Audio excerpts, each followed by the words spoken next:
Hello everyone. आज की class शुरू करते हैं। तो आज की क्लास बहुत ही इंपॉर्टेंट है आपके आने वाले एग्जाम्स के लिए। इससे बहुत सारे क्वेश्चन पूछे जाते हैं जो कि कवर की गई है प्रॉपरली क्लास। तो आज पढ़ेंगे फेडरल सिस्टम, संघीय व्यवस्था के बारे में।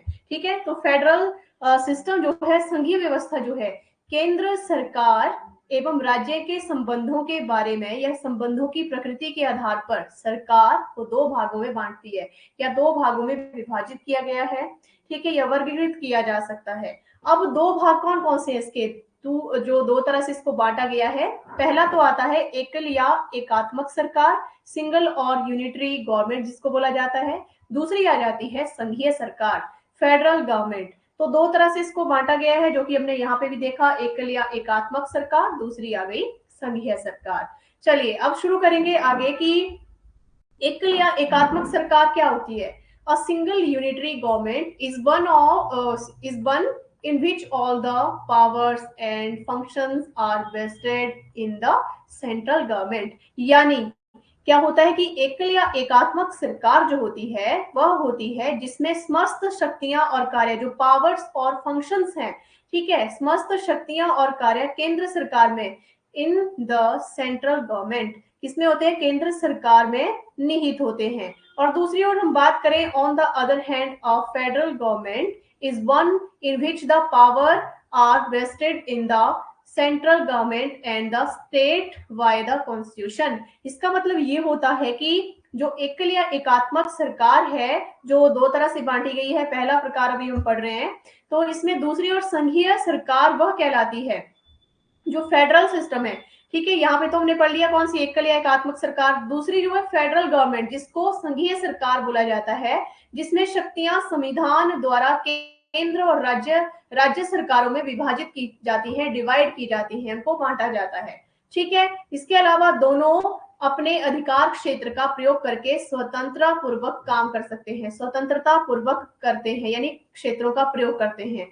ठीक है, ये जो दोनों सरकारें मैंने आपको बताई। अब इसमें हम इसका एग्जाम्पल भी देख लेंगे कि एकात्मक और जो एकल सरकार है या संघीय सरकार जो है वो किस तरह की, कहाँ कहाँ पे है। जैसे कि ब्रिटेन, फ्रांस, यहाँ पे जो नाम है, जैसे ब्रिटेन, फ्रांस, जापान, चीन, Italy, Belgium, Norway, Sweden, Spain आदि में सरकार का एकात्मक स्वरूप है। ये जो मैंने नाम आपको बताए, इनमें सब में क्या है, सरकार का एकात्मक स्वरूप देखा जाता है। जबकि दूसरी ओर हम बात करें किसकी, अमेरिका, स्विट्जरलैंड की, ऑस्ट्रेलिया, कनाडा, रूस, ब्राजील, अर्जेंटीना, ये सारी सरकारों का कैसा मॉडल है, संघीय मॉडल है, फेडरल है। ठीक है, तो इस तरह से इसके एग्जाम्पल भी मैंने साथ में आपको बता दिए। तो यहाँ तक अच्छे से आपको सारा क्लियर हो गया होगा। चलिए आगे हम बात करेंगे federal features of the constitution, यानी संविधान की संघीय विशेषताएं क्या है। वैसे तो हमने सारी विशेषताएं जैसे आपको पढ़ाई हुई है। तो federal features of the constitution, इसके जो संघीय विशेषताएं हैं वो कौन सी हैं, संविधान की संघीय विशेषताएं।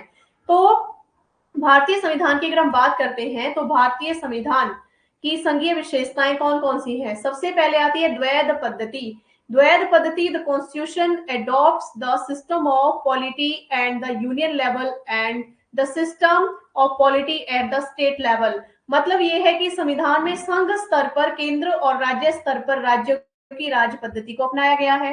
केंद्र में केंद्र और केंद्रीय सरकार और राज्य में राज्य सरकार। ठीक है, तो इस पद्धति को अपनाया गया है और प्रत्येक को संविधान द्वारा अपने क्षेत्र के संप्रभु शक्तियां दी गई है। Each of them has been given certain powers in their respective area by the constitution। मतलब कि अभी मैंने आपको बताया कि क्षेत्रों को संविधान के द्वारा संप्रभु शक्तियां प्रदान की गई हैं। इसके बाद इसमें पॉइंट ये आता है कि the central government looks after matters of national importance such as defense, for foreign affairs, currency, communication, etc। मतलब क्या होता है कि अभी जैसे मैंने आपको बताया संप्रभु शक्तियां प्रदान की गई हैं। अब यहाँ पे बात ये आती है कि केंद्र सरकार की, सेंट्रल गवर्नमेंट की हमने यहाँ पे बात की। तो केंद्र सरकार राष्ट्रीय महत्व के मामलों में किस किस तरह के, जैसे कि डिफेंस, मतलब कि जैसे रक्षा, फॉरेन विदेश, मुद्रा अफेयर्स, करेंसी, ठीक है, विदेश विदेश मुद्रा, संचार आदि को, कम्युनिकेशन वगैरह को देखती है जो सेंट्रल गवर्नमेंट है। while on the other hand the state government, अगर हम राज्य सरकार की बात करें, looks after issue of regional and local importance such as public order, agriculture, health, local administration etc. तो इनकी जो है ये देख रेख करती है। यानी यहाँ पे हम बोल सकते हैं कि जो राज्य सरकारें हैं, दूसरी तरफ राज्य सरकारें क्षेत्रीय स्थानीय महत्व के मुद्दों को देखती है, जैसे कि सार्वजनिक, ठीक है, लोकल इंपॉर्टेंस होगी, पब्लिक ऑर्डर वगैरह, एग्रीकल्चर, ठीक है, तो सार्वजनिक व्यवस्था, कृषि, स्वास्थ्य, स्थानीय प्रशासन की बात जो है इसी में आती है, किसमें, राज्य सरकार में। तो ये पॉइंट भी आपको अच्छे से क्लियर हो गए होंगे। तो सबसे पहली विशेषता आ गई द्वैध पद्धति। द्वैध पद्धति के बाद दूसरी आएगी रिटन कॉन्स्टिट्यूशन, लिखित संविधान। रिटन कॉन्स्टिट्यूशन जो है, our constitution is not only a written document but it is also the most detailed constitution in the world.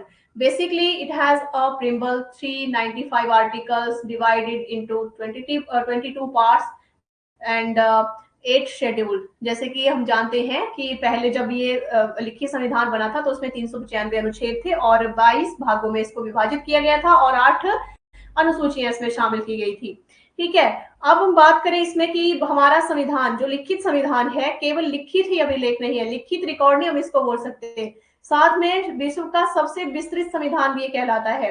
और इसमें एक प्रस्तावना, ठीक है, जो अनुच्छेद वगैरह बनाए गए थे ये थे, साथ में इनको पार्ट्स में डिवाइड किया गया था, इसमें 8 शेड्यूल बनाए गए थे। तो इस तरह से इसका जो था प्रारंभ किया गया था, लिखित संविधान जो बनाया गया था। At present, it has 448 articles divided into 25 parts. कितने भागों में विभाजित है? 25 भागों में विभाजित है। And 12 schedules. मतलब इसमें कितने हैं? 12 अनुसूचियां हैं। It has a detailed discussion of the power of the central and state governments and their uses या their use। यानी अभी मैंने आपको बताया कि वर्तमान समय की हम बात करें तो 448 अनुच्छेद 25 भागों में, 22 में नहीं 25 भागों में विभाजित हैं। और कितनी अनुसूचियां हैं? 12 अनुसूचियां हैं। और इसमें केंद्रीय और राज्य सरकारों की शक्तियां और उनके प्रयोग की विस्तृत जानकारी भी दी गई है यहां तक। Therefore, it does not allow any misunderstanding and disagreement to arise between the two। मतलब ये हुआ कि ये दोनों के मध्य, जैसे कि इसमें केंद्रीय और राज्य सरकारों की शक्तियां और उनके प्रयोग की विस्तृत जानकारी है और ये दोनों के मध्य गलतफहमी और असहमति को उत्पन्न नहीं होने देता है। तो ये है लिखित संविधान। दूसरी विशेषता, तीसरी विशेषता इसकी शक्तियों का विभाजन, डिवीजन ऑफ पावर्स। तो शक्तियों का विभाजन, the constitution has a division of powers between the centre and the states. किसमें डिवाइड किया गया है? केंद्र और राज्य में शक्तियों का विभाजन किया गया है। ठीक है, इसके अलावा the 7th schedule contains list related to the centre and the state and both. मतलब की बात की गई है यहाँ पे कि 7वीं अनुसूची में केंद्र राज्य दोनों से संबंधित सूची निहित है। अब यहाँ पे बात आती है, जैसे आपने पढ़ी होगी 3 सूचियां आती हैं। सबसे पहले आती है केंद्र सूची। केंद्र सूची जो इसमें क्या बोला जाता है, इसमें सिर्फ केंद्र सरकार कानून बनाती है। कौन बनाती है कानून? केंद्र सरकार कानून बनाती है। ठीक है, अब केंद्र सरकार जो है, केंद्र सूची जो है, इसमें केंद्र सरकार कानून बना सकती है और इसमें विषय कितने हैं? इसमें 100 विषय शामिल किए गए हैं। ठीक है, और मूलता अगर बात की जाए कि मूलता कितने हैं तो 97 है। ठीक है, और राज्य सूची दूसरी आती है स्टेट लिस्ट। एक आ गई सेंट्रल लिस्ट और दूसरी आ गई स्टेट लिस्ट, राज्य सूची। तो राज्य सूची में क्या है? राज्य सरकार कानून बनाती है, राज्य सरकार कानून बनाती है।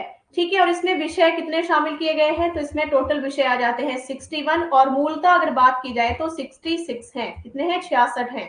और इसमें राज्य सूची कानून बनाती है, जबकि तीसरी आती है कंकरेंट लिस्ट, जिसको समवर्ती सूची बोला जाता है। समवर्ती सूची, इसमें क्या होता है? इसमें ना मतलब ऐसा नहीं कि एक सरकार कानून बनाएगी, इसमें दोनों सरकारें, केंद्र और राज्य सरकार दोनों ही कानून बना सकती है समवर्ती सूची में। और इसमें कितने विषय हैं? जैसे कि 52 विषय इसमें शामिल किए गए हैं, जबकि मूलता की बात की जाए कि मूलता कितने हैं तो इसमें 47 आ जाते हैं। इसी तरह से समवर्ती सूची के विषयों पर केंद्र और राज्य दोनों कानून बना सकते हैं। और टकराव की स्थिति में केंद्र की विधि जो है प्रभावी होती है। टकराव की दृष्टि से देखा जाए तो सिर्फ केंद्र सरकार ही फिर बना सकती है, वैसे दोनों सरकारें इस पर कानून बनाती हैं। ठीक है, और अवशेषीय विषय, जो किसी भी सूची में नहीं है केंद्र को दिए जाते हैं, जो अवशेष बच जाते हैं।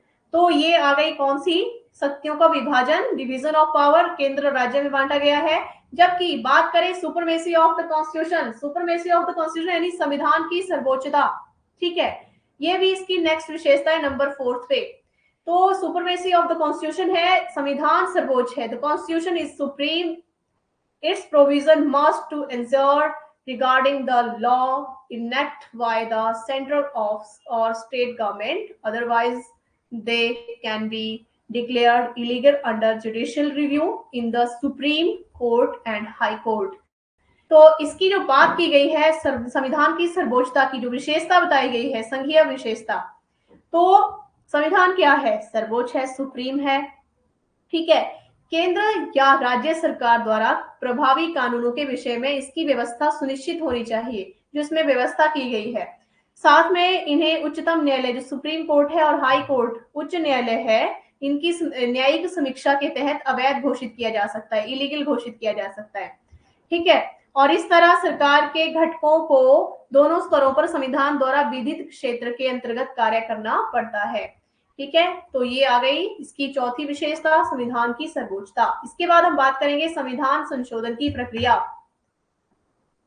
संविधान संशोधन की जो प्रक्रिया है, procedure for amendment of constitution, the super जो सेपरेशन की गई है, the separation of powers and the supremacy of the constitution can be maintain only when the process of amendment in the constitution is strict.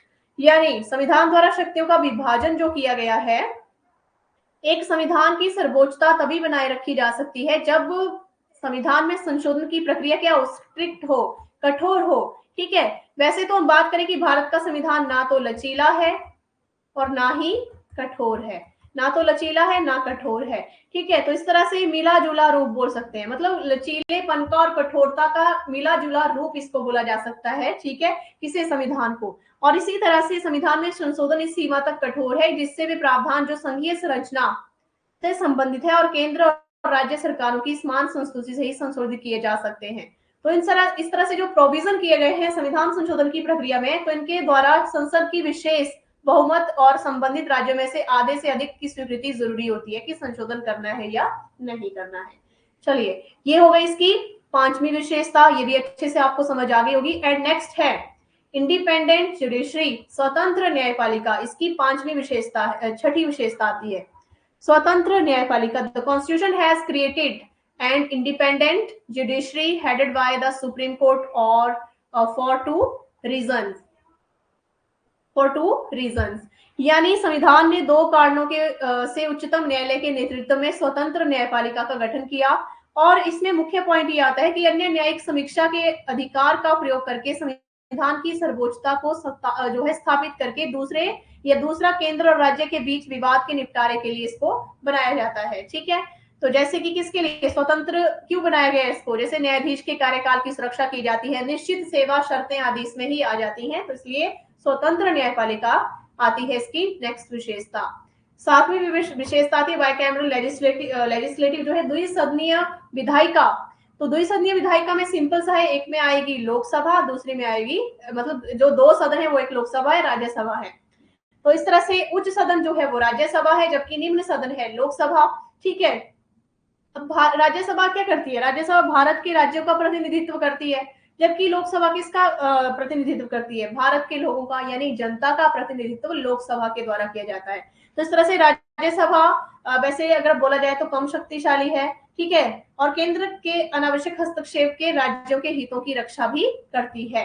तो ये आ गई सारी संविधान की संघीय विशेषताएं। अच्छे से आपको ये सारे पॉइंट क्लियर हो गए होंगे, सारे क्लास में मैंने आपको 1 बाय 1 क्लियर कर दिए हैं। और इस तरह से आप इस वीडियो को ज्यादा से ज्यादा लाइक और शेयर करें और हमारे चैनल को भी सब्सक्राइब करें।